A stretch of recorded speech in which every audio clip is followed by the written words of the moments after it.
నమస్కారం. Welcome to I dream. ధర్మ మార్గం విత్ విజిత కార్యక్రమానికి స్వాగతం.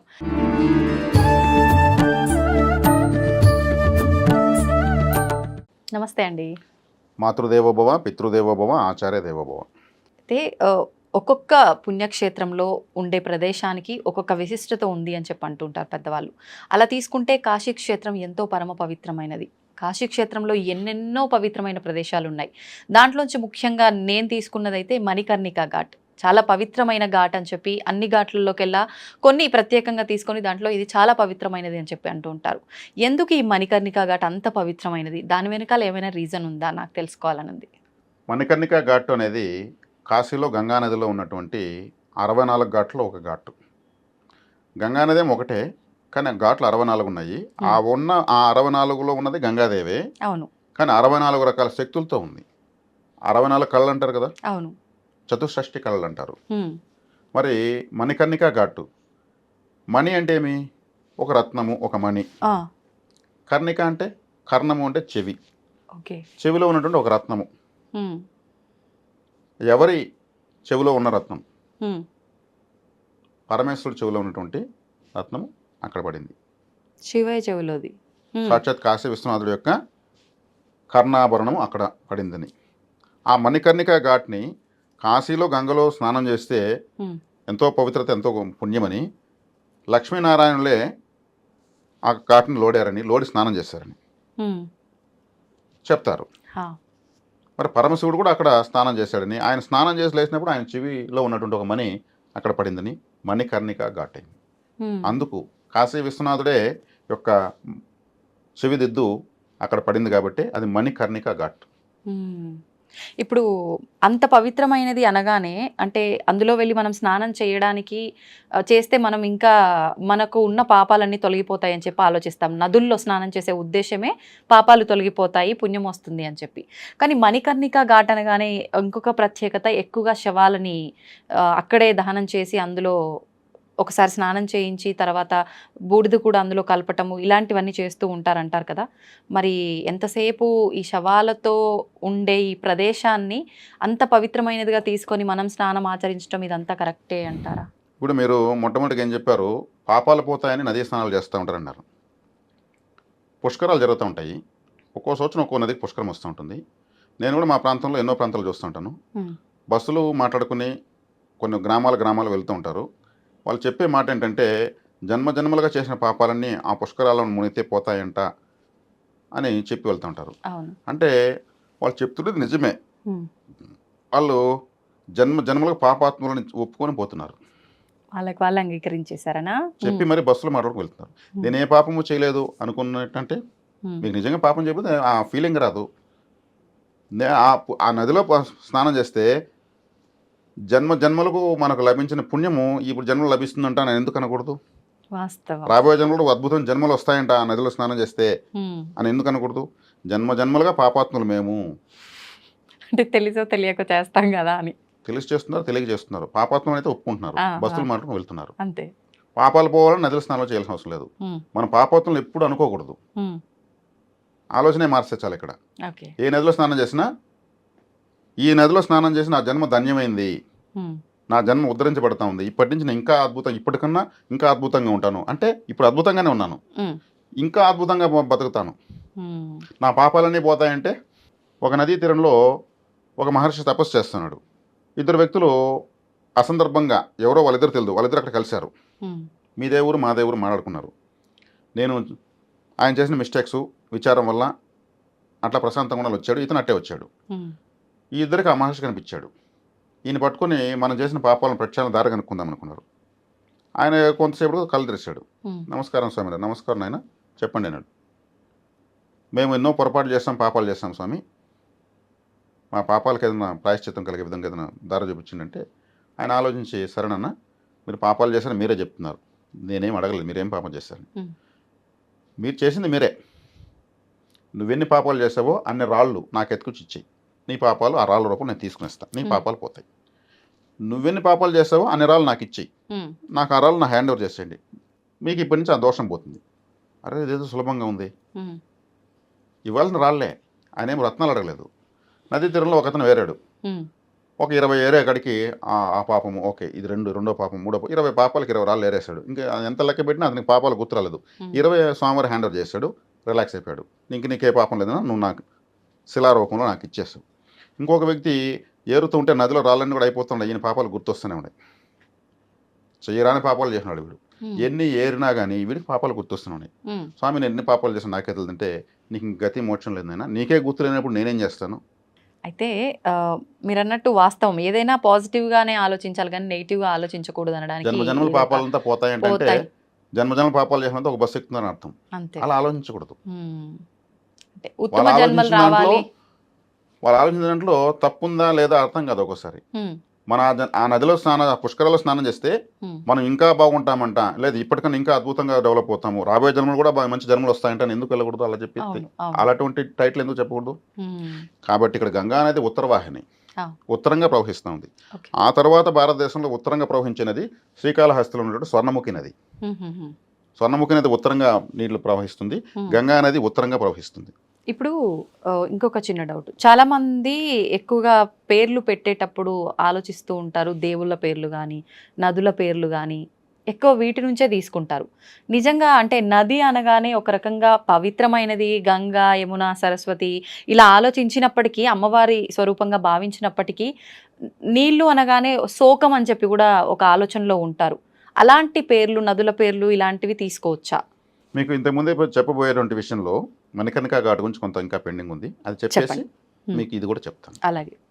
కాబట్టి ఉత్తరవాహిని గంగానది, ఆ గంగానదిలో మహావిష్ణువు, లక్ష్మీనారాయణులు, అదేవిధంగా పరమేశ్వరుడు స్నానం చేసినటువంటి పర్టికులర్ ప్లేసే మణికర్ణికా ఘాట్. ఆ జలము వాళ్ళ యొక్క ఆరా లెవెల్ అక్కడ ఉంటుంది, వాళ్ళ యొక్క మహత్యం అలా ఉంటుంది, అక్కడ ఉంటుంది. ఆ నీటిలో శవ సంస్కారం చేయడం వల్ల కాశీలో మరణిస్తే కైలాస ప్రాప్తి అంటారు. కాబట్టి అక్కడ ఉన్న మహత్యానికి ప్రతీక నిదర్శనం ఏంటంటే, ఎన్ని శవాలు కాల్చినా కనీసం కుళ్ళు వాసన రాదు.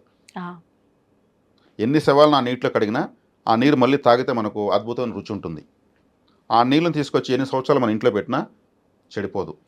ఇంట్లో నీళ్లు పెట్టినా అన్నారు కదా, అసలు కాశీ నుంచి నీళ్ళే తెచ్చుకోకూడదు, ఎన్నో శవాలని అందులో వదిలేస్తూ ఉంటారు కదా, ఎన్నో ఆత్మలు నిక్షిప్తమై ఉంటాయి కాబట్టి తెచ్చుకోకూడదు అని చెప్పి కొంతమంది పెద్ద పెద్ద వాళ్ళు కూడా చెప్పిన విషయాలు ఉన్నాయి.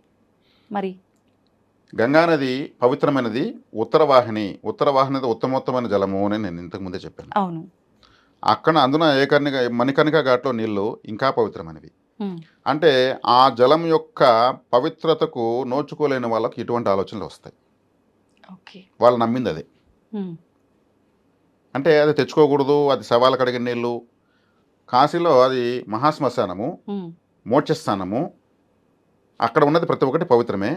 అక్కడ తిరుగుతున్న త్రైలింగ స్వామి ఒకప్పుడు ఎవరికి ఏ సమస్య వచ్చినా గంగలో నీళ్ళు తాగు నీకు తగ్గిపోతునేవాడు, ఏ సమస్య వచ్చినా గంగలో బురద తీసి ఒలంతా పూసుకొని నీకు రోగాలు తగ్గుతాయేవాడు, ఆ గంగలో మట్టి కొంచెం తినే నీకు తగ్గిపోతుంది ప్రూవ్ చేస్తాడు ఆయన. త్రైలింగ స్వామి గురించి మరొక వీడియోలో మీకు వివరంగా చెప్తాను. గంగ నీటికి ఎంత శక్తి ఉంది, ఆ నీటిలో బురదకి ఎంత శక్తి ఉంది, మట్టికి ఎంత శక్తి ఉంది. ఆయన పూసుకొని కూడా దేహం అంతా పూసుకొని తిరిగేవాడు, దిగంబరుడుగా తిరిగేవాడు ఆయన. మరి అది ఆయన నిరూపించాడు. కానీ ఇప్పుడు అది శవాలు కడిగింది, అది తెచ్చుకోకూడదు, ఆ జడ్జిమెంట్ మనం చేయలేము. దైవశక్తిని మనం జడ్జిమెంట్ చేసి మనకుంది అంతే. కాబట్టి అక్కడ లక్ష్మీనారాయణ శివశక్తి పరిపూర్ణంగా ఉన్నటువంటి ఘాటే మణికర్ణికా ఘాట్. అక్కడ శవ సంస్కారం చేసుకున్నటువంటి వ్యక్తి యొక్క జన్మ ధన్యం. అతని పాపాలన్నీ ప్రక్షాళన అవుతాయి. ఒక వ్యక్తి కాశీకి చుట్టుపక్కల గ్రామాల్లో ఒక వ్యక్తి కాశీలోనే చనిపోవాలని ఎన్నో సంవత్సరాలుగా చిన్నప్పటి నుంచి బతికి చివరికి వాళ్ళ ఊళ్ళో చనిపోయాడు.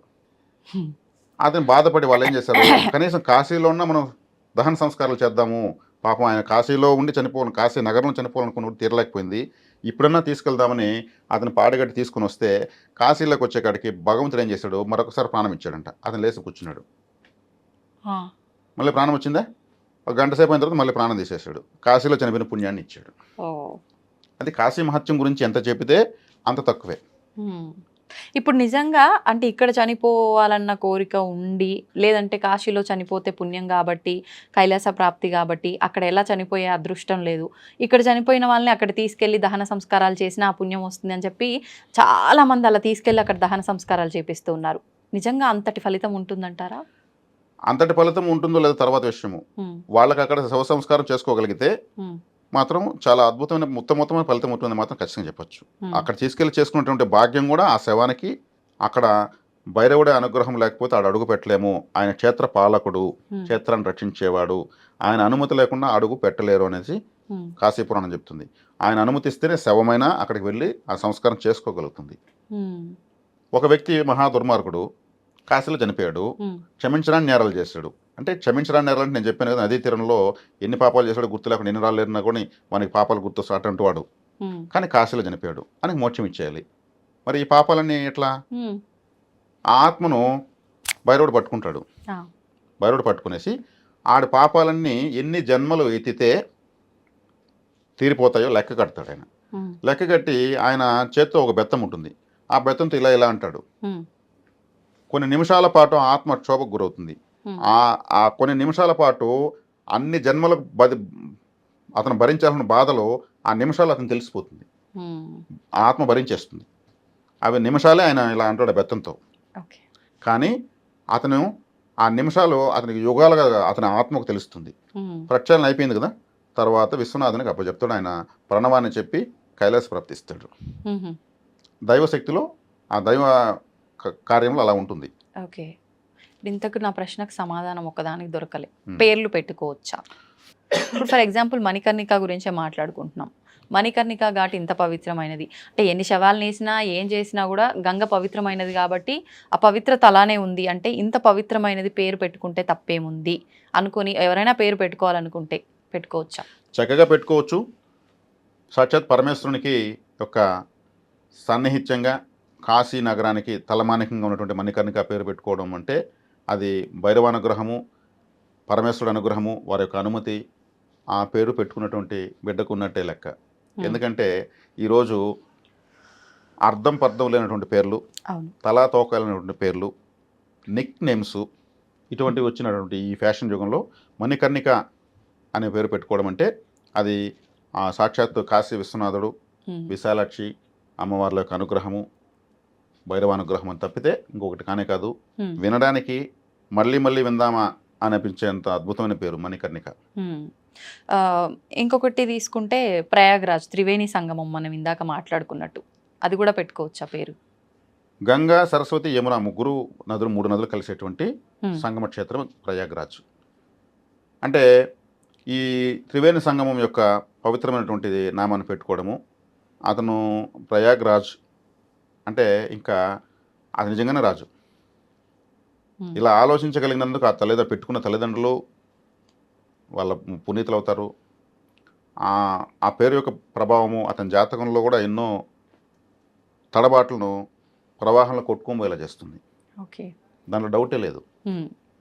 అంటే ఏ నదైనా సరే అది అమ్మవారి స్వరూపంగా భావిస్తాం కాబట్టి ఆ పేర్లు మనం పెట్టుకోవచ్చు. అంటే గంగా, యమున, సరస్వతి, కావేరి, నర్మదా ఇట్లా పేర్లు కూడా పెడుతుంటారు. ఇక్కడ వచ్చే కాడికి 3 నదుల కలయికలో ఉన్నటువంటి ప్రయాగ్రాజ్ పేరు. ఒక్క నది యొక్క శక్తే కాకుండా 3 నదుల శక్తి కలిసినప్పుడు ఏమవుతుంది? 3 రెట్లు కాదు, 300 రెట్లు ఆ యొక్క ఎనర్జీ ఆ టైటిల్లో ఉంటుంది. కాబట్టి ప్రయాగ్రాజ్ అని పెట్టుకోవడము చాలా అరుదు, ఒక విధంగా అదృష్టం.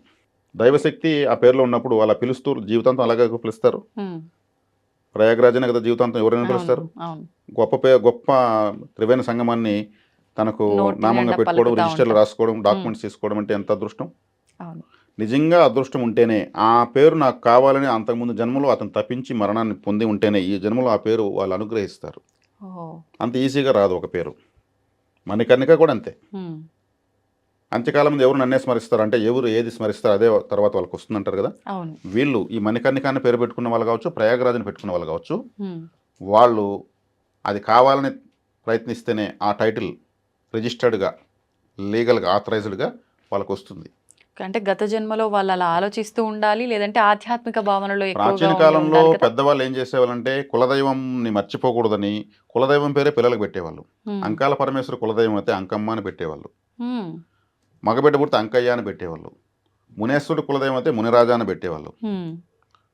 గురప్పుడు అనేటువంటి ఒక దేవుడు ఉన్నాడు, గురప్ప అని పెట్టేవాళ్ళు, గురవయ్య అని పెట్టేవాళ్ళు, గురుమూర్తి అని పెట్టేవాళ్ళు, గురుస్వామి అని పెట్టేవాళ్ళు. ఇంటి దేవుని మర్చిపోకూడదు. ఇంటి దేవుని పిల్లల రూపంలో పిలుస్తూనే ఉండాలి. ఓకే. అంటే దేవుణ్ణి మనం బిడ్డల రూపంలో స్మరించుకోవాలి. దేవుడి పేరు పెడితే వీళ్ళకి జాతక దోషాలు పోతాయని నమ్మి పెట్టేవాళ్ళు. అందులో భాగంగానే ఇప్పుడు ప్రయాగరాజు, మణికర్ణిక. ఓకే. మరి అది చెప్పాలంటే నిజంగా అదృష్టం. ఎంతోమంది ఈర్ష్యకు లోనవ్వాల. మనం పెట్టుకోలేకపోయినామే, మన పిల్లలకు పెట్టలేకపోయినామని. అంత అద్భుతమైనటువంటి పేర్లు. వాటిని మనము దోషం చెప్పడం అంటే నిజంగా జ్ఞానం లేనట్టే. పవిత్రమైన నదులు 3 నదుల సంగమము. ఆ సంగమానికి ఉన్నటువంటి పేరు. ఇతనికి 3 నేత్రాలు అంటే మన జ్ఞాన చక్షువుతో సహా యాక్టివేట్లో ఉన్నట్టు లెక్క. గర్వపడచ్చు. ఓకే.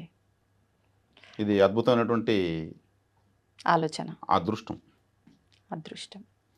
ఓకే. సంతోషం అండి, నిజంగా చాలా చక్కగా వివరించారు. సంతోషం. ధన్యవాదాలు. ధన్యవాదాలు.